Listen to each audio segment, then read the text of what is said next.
In 2009, I attended the wedding of News International Chief Executive Rebecca Brooks. The ceremony took place by a lake at a country estate. I stood next to TV presenter Piers Morgan, while Paul Decker, the eliminated editor, was a few years away. David Cameron, Home Baptist Love, David Luper, weather was closer to Jackson. David Cameron, Gordon Brown, then Prime Minister, arrived late, with all eyes turning to me as he walked down to me. At the reception, I had a brief conversation with Mr. Cameron. I said I hoped that he would not win the coming election, but that if we did, and if we wanted to act in political debate standard, I would support him. For some time, the journalists in me had known that the relationship between politics and the media was not serving the public. It was my first-hand experience at developing cultural views and negativity that convinced me Brand's press and 24-hour news were making more difficult for elected leader to govern. It's got worse, hasn't it? He said.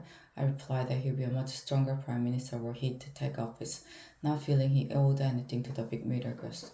At that point, Mr. Murdoch joined us, and we changed the subject. Perhaps we should not have done so, but that we did, however, illustrated something of the dishonesty at the heart of what essential political and commercial relationship. It is not easy what Ed Miliband did last week.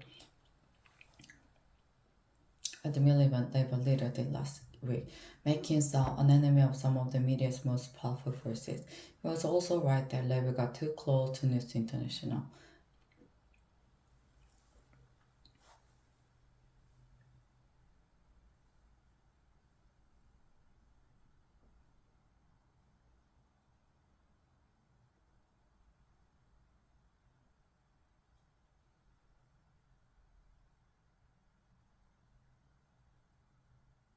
But he was also right that, given the media bias against us, he knew why we tried to level the playing field. In my own defense, and as my dial show argued for some years with Tony Blair that we need to act on the culture of media. At that point, Mr. Murdoch joined us, and we changed this up.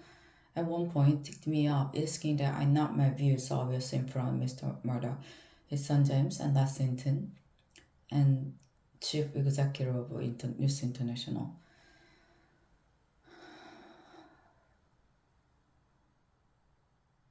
Ultimately, Mr. Blair thought the press had become a problem, but that given all other priorities, people would not understand our taking them on. He also thought it would look like a ban for the fact they had turned against it.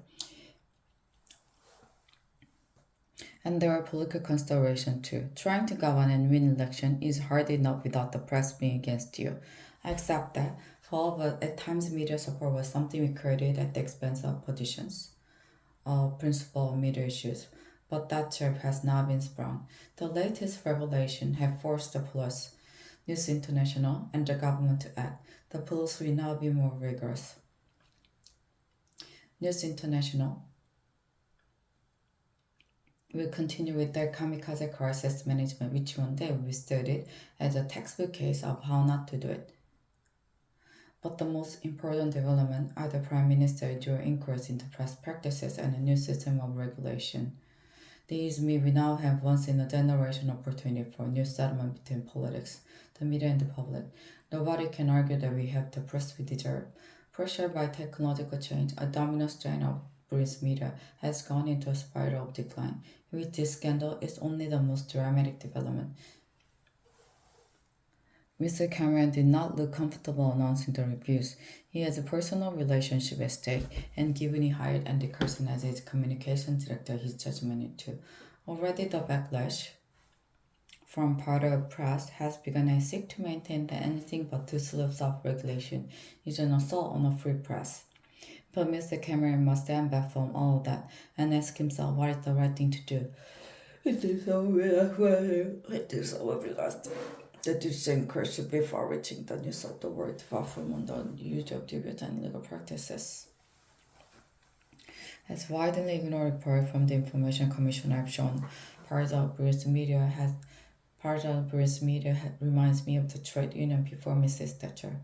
They feel untouchable. As I say about Labour and should have done more to deal with the fear of best.